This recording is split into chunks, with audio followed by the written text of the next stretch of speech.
Thank you. Welcome. I'm very happy to be here, Phelim. Thank you for the invite. Richard, certainly thank you for coordinating this session for us. It's a great honor to be here. I have worked with some of the people who are involved in this whole process, people like Richard and Phelim, and of course, Timmer over at Cylara and the folks over at IBM and Dr. Saif Ahmed out of UK also.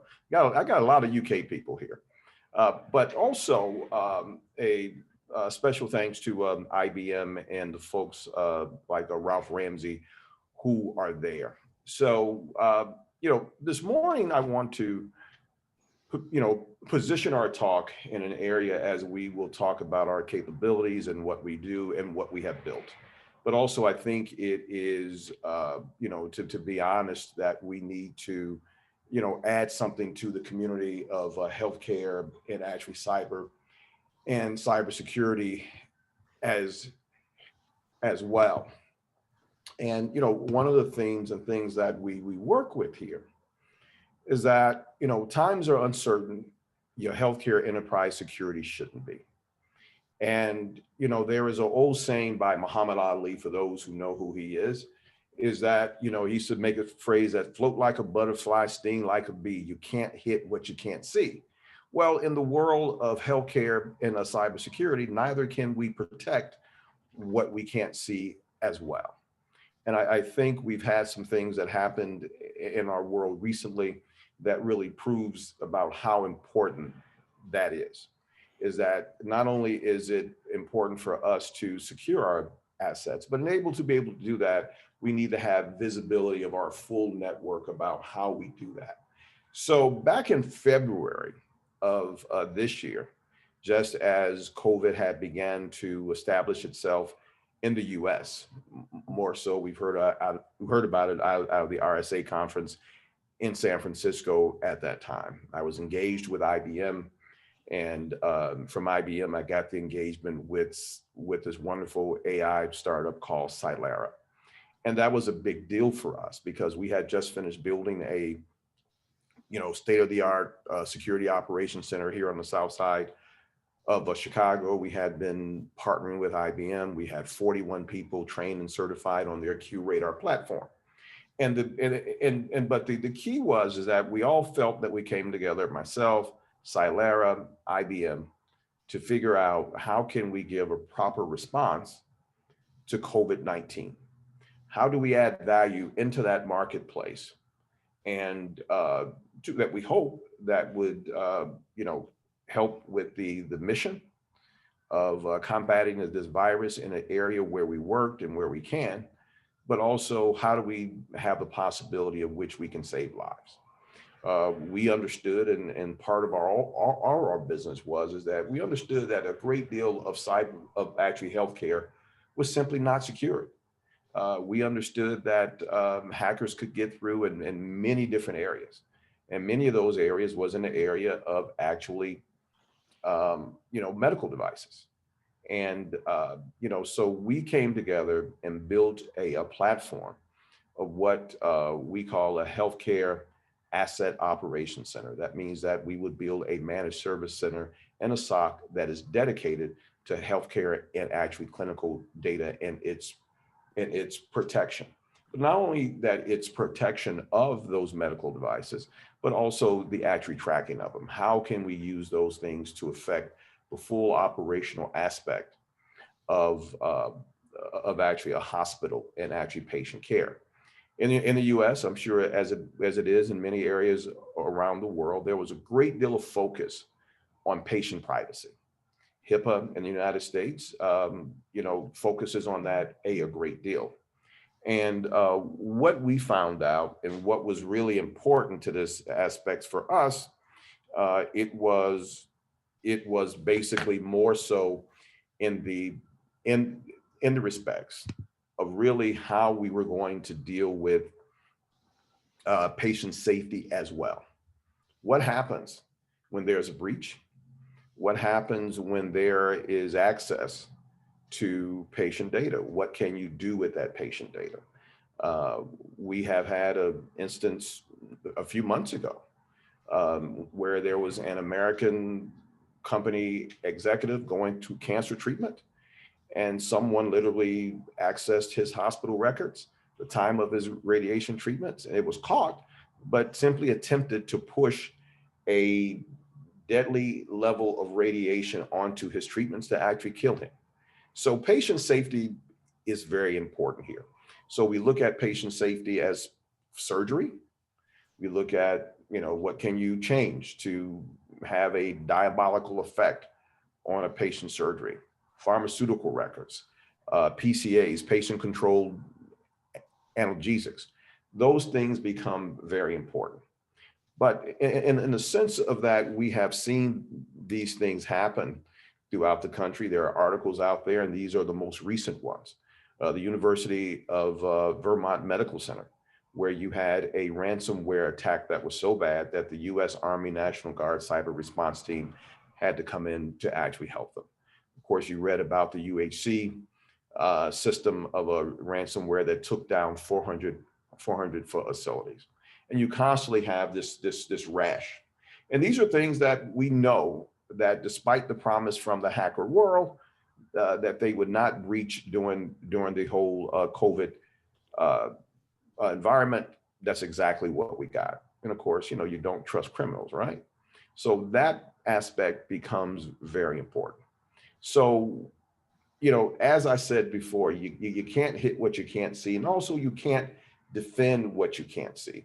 So we have built partnerships to build a managed service platform that would give our clients, us, and the world this unparalleled visibility into its network.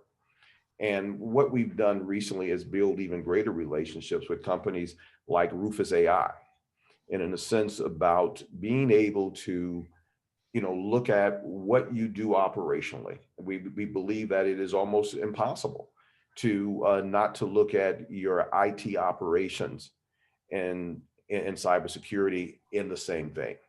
Is that in a sense to have the type of AI that will give you full visibility of your network. And that includes full visibility of the operational aspect of things like your EHR or your EMR. Excuse me. So we are talking about things like Epic and things like Cerner and how important those things are. So, and what I mean by that is that when you talk about building into an aspect, we can monitor Epic transactions and any other applications from an end user to application and back to the end user. That is important. You can get everything that's going on in your network. And that is important to the visibility of it because we've seen attacks recently. And when it came to recovery of it, the biggest challenge in that recovery of a ransomware attack or any other type of breach is being able to see the full network. And for those who were in healthcare, I've been in healthcare since I was 19 years old. I was a medical surgical buyer at 19. I'm 55 now. I had hair then. So, but the important aspect to that is, and it's a really an important piece, is that you have hundreds of disparate systems throughout a healthcare environment. I don't know any other genre, any other field where it is more important for us to basically see what's going on in those particular areas. So with that being said, what we created was an actual environment for healthcare that would, number one, give operational visibility to the network, the security through Cylara, and the operational aspect is being done through Rufus AI and our partnership with them, and the security and asset management of medical devices through Cylara, and microsegmentation and ZeroTrust through AppGuard. And then of course, the partnership that we currently have, but we're agnostic to it, is the SIM is through IBM Q Radar.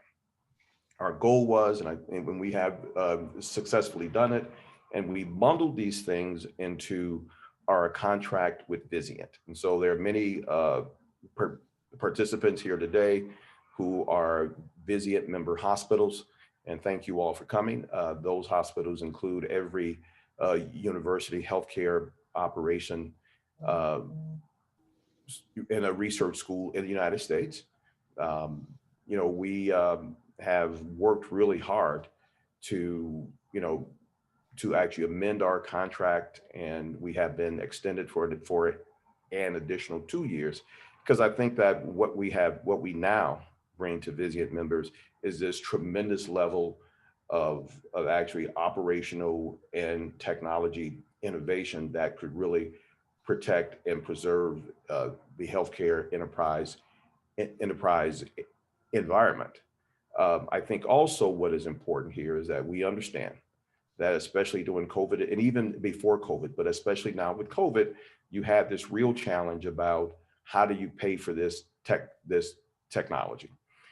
Evanston Technology Partners, along with people like Deloitte and other people, have lobbied the federal government hard to make sure that their dollars that will be coming to state and local governments and hospitals and healthcare institutions that will give us the opportunity to help you guys have the resources to secure your actual environments, because we found out that COVID did expose a great deal of everything from operational to security within your IT network.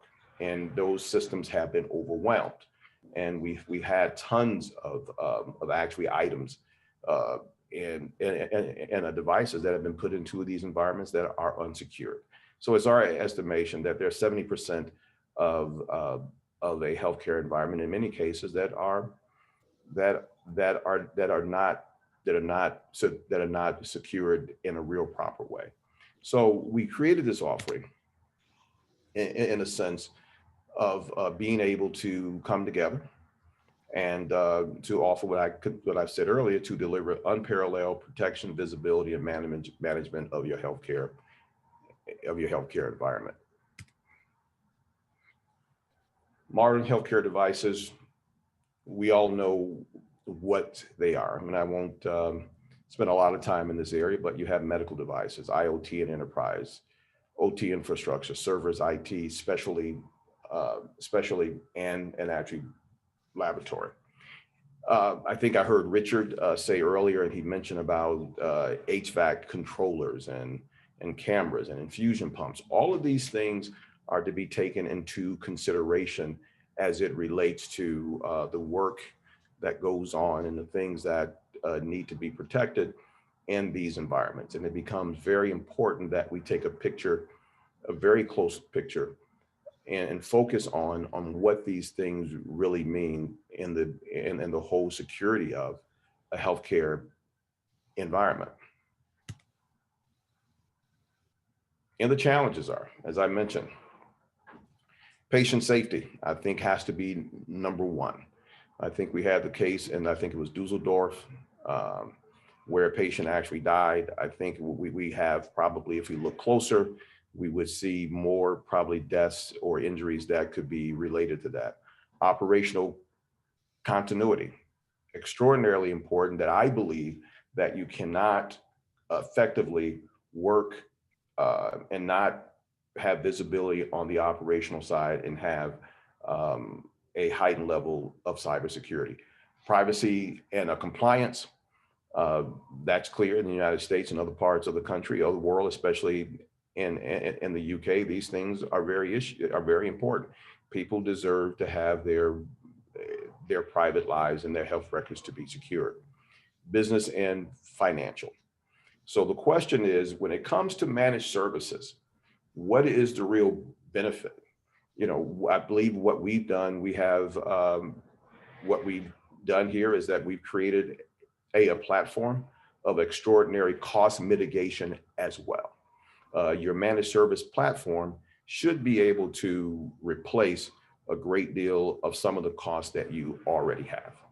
And of course, there is security, that I think every single one of these issues and challenges should be surrounded by a security platform. And what do you secure? Network security, active scanners, NAC, endpoint agents, and of course, as important as anything else is the growing number of applications that we have in a healthcare environment. What we offer is a multi-layered zero trust healthcare service offering, cybersecurity, management of inventory. And I can hone on in that just a little bit. And many people later today will actually talk about this, is that when you look at the management of the medical devices, if, there are ventilators, and here in the United States, we are at the heightened level of COVID right now. We are at the most heightened level that we have ever been. And the question is that I know we have a lot of ventilators into the marketplace and people don't need them as much, but when they do, and when it comes to other medical devices and other things that we are working on, we are in an environment where we're going to end up at a place where we will find ourselves having to know where these devices are and how they're being used. We can put sensors into an environment from an operational standpoint. We can put sensors into an environment to monitor and capture what these devices are actually doing. That becomes important because if I'm in Chicago and I need 200 ventilators, we have systems in this country that through our managed services that would say, hey, out of this healthcare asset operations center, we can determine that there are 200 ventilators available in St. Louis that can be in Chicago today that can save lives. I think that is real added value. That is not just, it's management, of course. You still have the cybersecurity aspect of it, but I think the security of life is something that is also important.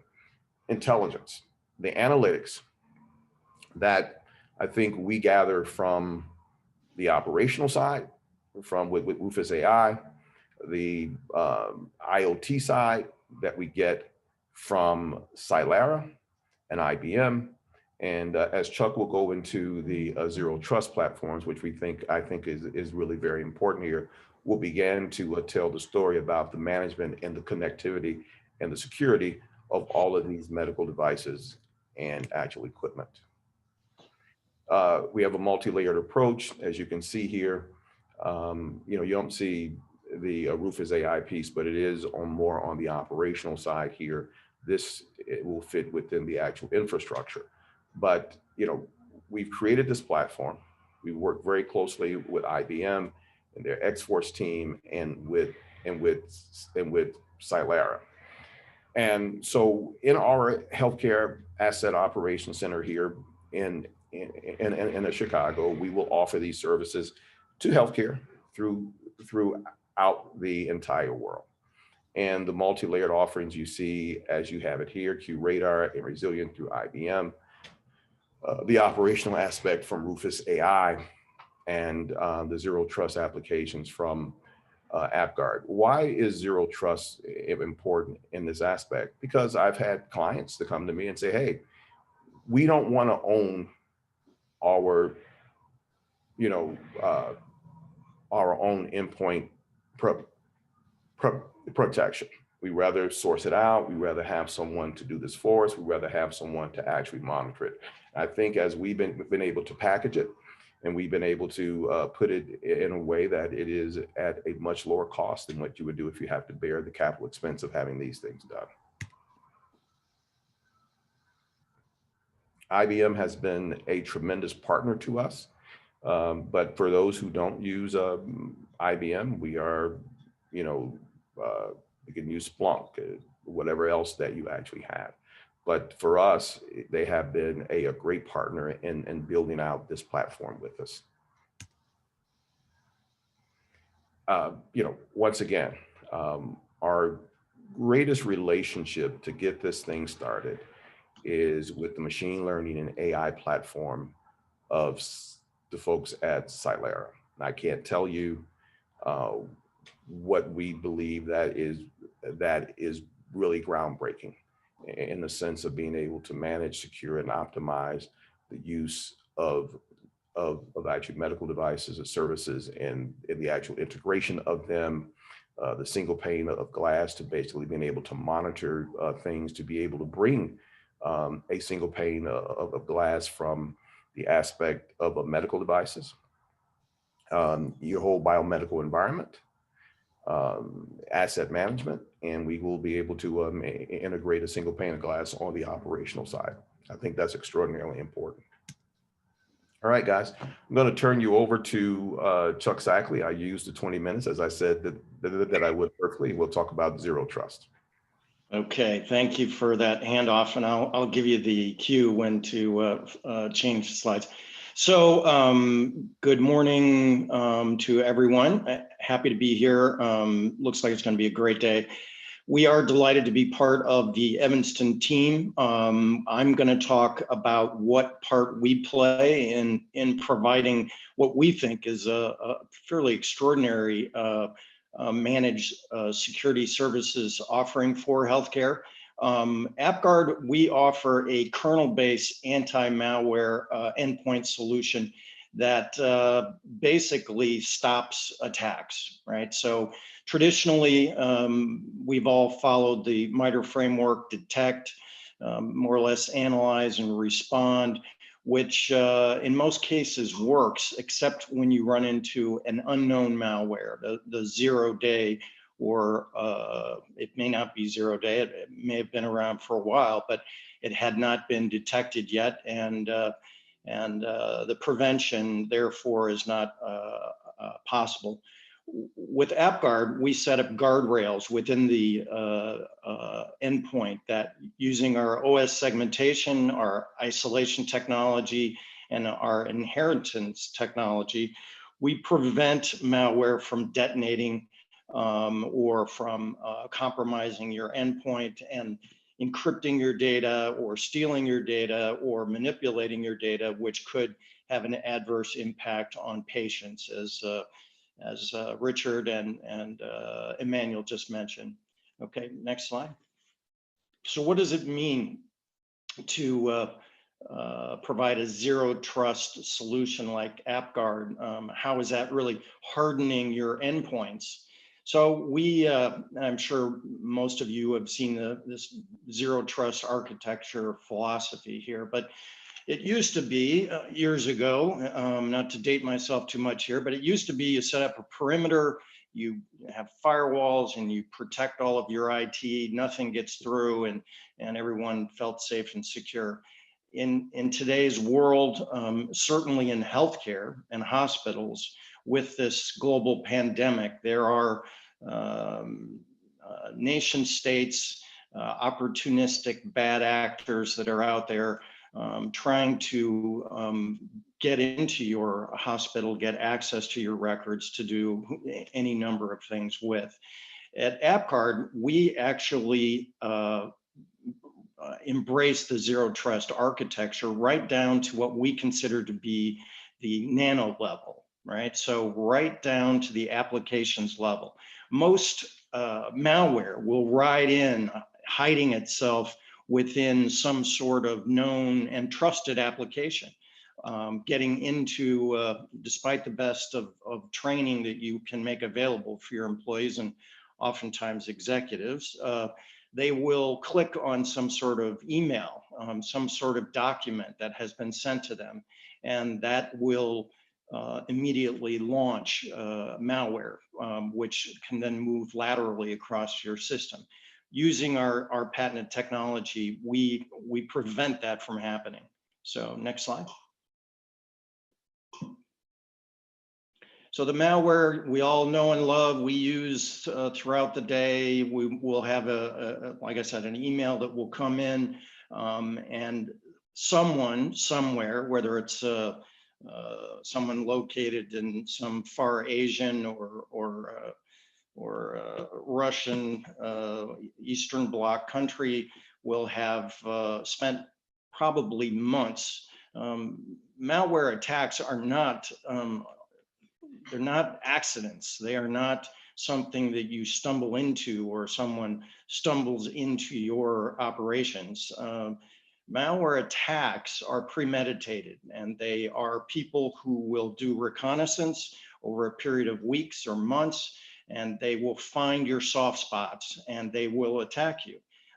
It will come in as a document that you innocently open, or a website that you'll go to, and then all of a sudden you are compromised. So at AppGuard, we put guardrails up. We protect anything that's supposed to be in user space, stays in user space.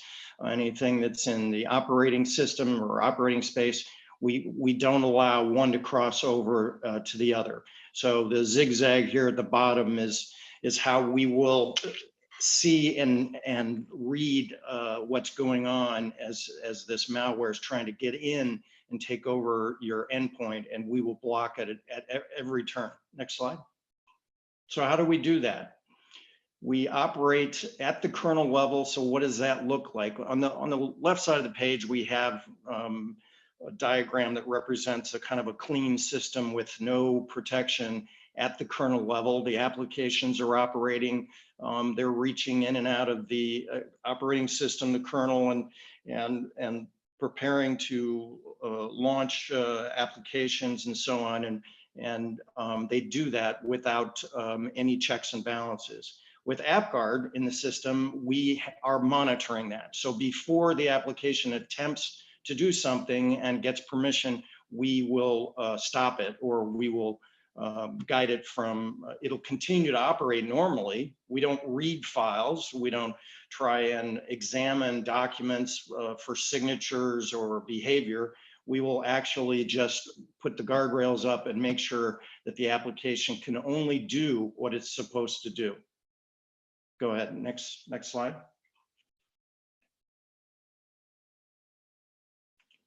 I see a question there that popped up.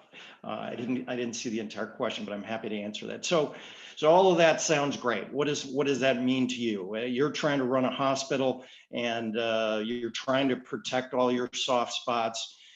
Servers, workstations, employees that may have varying degrees of sensitivity to best practices with cybersecurity hygiene. We will protect you from them launching some malware. And I'm just going to focus on a couple of the differentiators here. It's protection without detection. So we're not going to judge a document or try and analyze a document coming in, whether it's a PDF or a Word document or whatever. We're not going to allow it to do something it shouldn't do. So we're going to protect you and allow you to run your operations. This all happens real time. And we basically add a layer of protection. So typically people with a MITRE framework start with detect and then go through the other layers of protection that you typically think of isolating and trying to determine how to manage or control this attack. We just block it before it launches. It's very lightweight. It sits on your server or workstation, and it continues to perform. And even while under attack, it is not going to drag your operations down. It's going to allow you to operate in the background without any disturbance to your performance. And we don't generate alerts. Now, Emmanuel talked about AI, and certainly our solution augments the overall offering. It does plug into a SIM, and we do provide reports real time, but we are not providing false positives of some sort of attack that's underway. We will alert you post-event, not during the event, but post-event that we blocked or stopped an attack. Next slide. Go ahead. Emmanuel, can you switch to the next slide?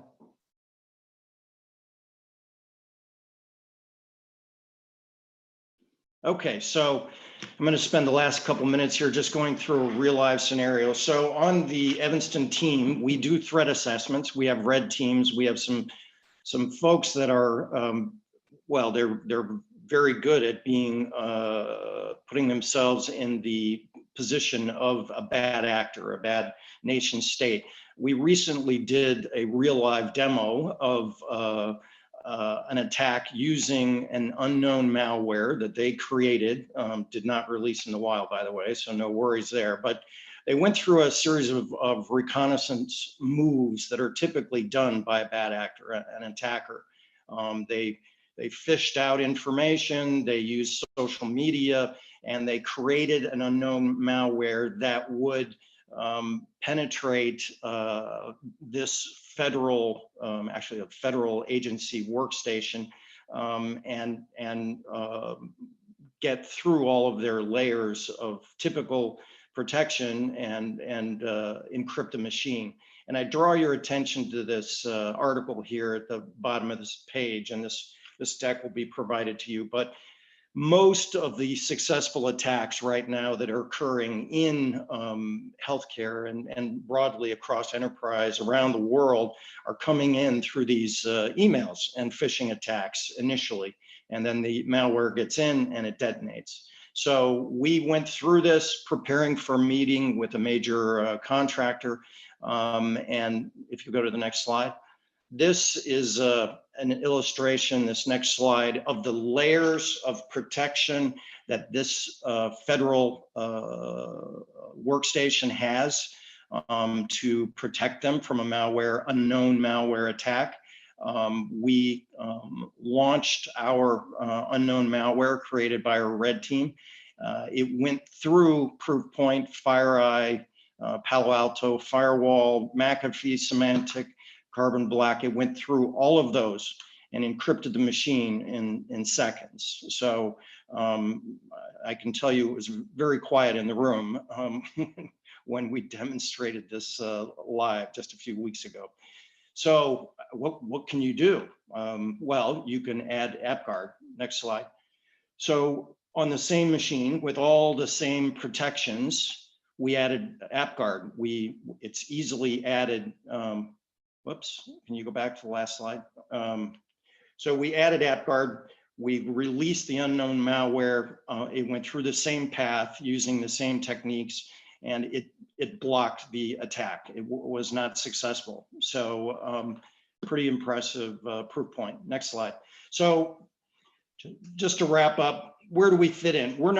We don't solve all problems, but we do add a layer of hardening to all of your workstations and servers. Some of the more recent attacks have been, as I said, through phishing, and they've gone through endpoints. We will add a layer of protection that will prevent successful attacks. So, and all of this is available through our partnership with Evanston Technologies. Things are tough. We offer this either with an annual licensing or actually on a monthly licensing basis. So would be pleased to talk to anyone during this event or after, but thank you for your time. Emmanuel? Yes, so thank you for that, Chuck. And, as we end our presentation, and what was really important in this process, as we also will answer any questions here, is to understanding that in this environment that we're in, and COVID, has been a multiplier for cybersecurity attacks. And what that has meant for us is that as a community, we need to be able to share information, share resources, and share solutions about what to do when these things happen. Once again, I'm a little prejudiced towards, more biased towards certain environments. Certainly, Cylara is those. Rufus AI is that. IBM is that, because I believe that we created a managed service solution that could help the global community overall with some of the issues that they have before us. And I'll end this with another Muhammad Ali piece. As we've always said, sometimes the best offense is a great defense, but sometimes the best defense is a great offense. When he fought George Foreman, he went out, psyched himself up that he could win. And the first punch that he threw was sacrilegious in boxing to actually heavyweight. He went out and he threw an overhand right.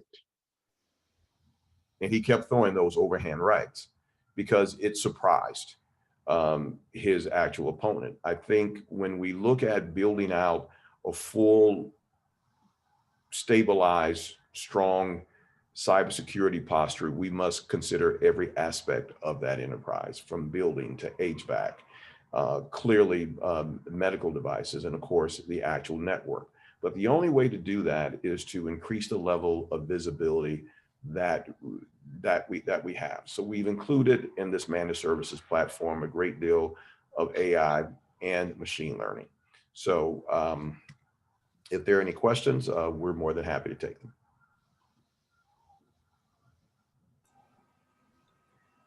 Well, thank you very much. That's an excellent presentation. We have one in the audience, which I think someone was trying to answer. You mentioned ZeroTrust. Helen asks, doesn't ZeroTrust have a hard time in the healthcare sector where a lot of OT tech cannot operate in that way? I'm not saying it can or it can't, but I don't know what your thoughts are to that. I think I'll just offer my thoughts, and you can jump in, Emmanuel. But I think ZeroTrust is a move culturally and an effort to at all the different levels within your network, your IT, IoT networks, not trust anything right down to the applications layer, and protect the traffic, protect the devices, and then protect with AppGuard at the applications layer. So it's a move to develop that type of a culture to secure your enterprise, your hospital and research facilities.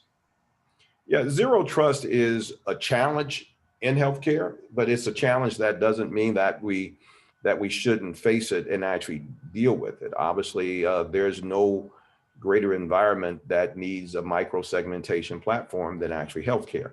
So in the United States, FDA has to approve certain things that as it relates to what goes on to medical devices and so on, and actually so forth. But I think when it comes to the network, I think ZeroTrust certainly is actually viable, and it's not as challenging. I like it. And in fact, I think Brody in the audience agrees with you. He says, does have some issues, but the inheritance aspect of AppGuard that Chuck mentioned briefly allows the policy management to be autonomously adaptive. I think that really helps. Obviously, we run a lot of MSS forums, and we're thinking about the managed service provider or the managed security service provider of the future. And I guess one of the themes of having a healthcare MSS event is that question as to whether there should be one. Are you a shining example of why there should be one? Because that's a very niche vertical we're talking about today, but one that I think needs a lot of attention. Yes. So the answer is yes. So healthcare is, you have to look at it in the sense, and as we have tried to work with Cylara and other players, Rufus AI, and even you now, Phelim, is to look at creating a managed service platform that is not only needed, but is beneficial to the actual marketplace. Yeah, I would just add, I think Emmanuel was ahead of his time, moving in the direction of being a managed security service provider ahead of COVID, and COVID has changed the world. This global pandemic has made healthcare a target for now and for the foreseeable future. And all the soft targets, whatever they are, protecting research information, vaccine, protecting patients, it's something that's vitally important. So I congratulate him, and like I said, we're delighted to be part of his team. I like it. And do you see the same for IT and OT convergence with the MSS of the future? Because there are a lot that, okay, don't specialize in healthcare, but they specialize in IT or OT. But together, it seems that's the only way forward for healthcare. What do you think, Emmanuel? That's the part of my talk. I hope I try to push that through. is that I think there is no way to really fully have a hardened security posture unless you combine all of those things. And I think that conversation has to happen with Envizient. I think for the platforms that we put on the contract and what we made actual amendment to, that we have made that particular structure under managed care available to all 3,500 plus Vizient members, because we believe that that's what should happen. Well, and the other thing that I think is important to acknowledge is Emmanuel has pulled together technology, expertise that hospitals can't afford to keep on staff, but can get on an as needed basis for regular cybersecurity health checks to enhance their zero trust architecture and culture. So it is the ideal way to raise your level of protection on an as needed basis. So I think it's a trend for the future. Add this last piece as I see Richard pop in, so I actually know what time it is when he pops up. So really quick, I think one of the important features that I don't want to leave here with is that the healthcare sector, the healthcare industry must take advantage of the technology and innovation expertise of the vendor community. I mean, I've had the opportunity to work with TJ from Rufus AI and Timmer and his group from Cylara and the people from AppGuard, and of course the team from IBM. The idea that we really have this deep level of talent that could help healthcare is very important. My job as founder and CEO of Evanston Technology Partners is to bring all of those things together and to create a service for the industry and get it out to market as soon as humanly possible. It's like a vaccine. Yeah, hopefully. Well, fantastic. That's a great presentation. Thank you very much, and thank you to the questions and comments in the audience. Please give Emmanuel and Charles a big round of virtual applause. Thank you. Thank you. We need the applause button or something, but it's great. The virtual applause, right? Exactly. Well, thanks ever so much, and back over to Richard. Yeah, great. Thank you, Emmanuel. Thank you, Charles. Very informative sessions there. So some informative information. So great. Yes, and you found the applause button I see in the chat window there. Yes. Well done, fella. Yeah. Great. So we are going to say thank you to these guys and move on to our next session, which is a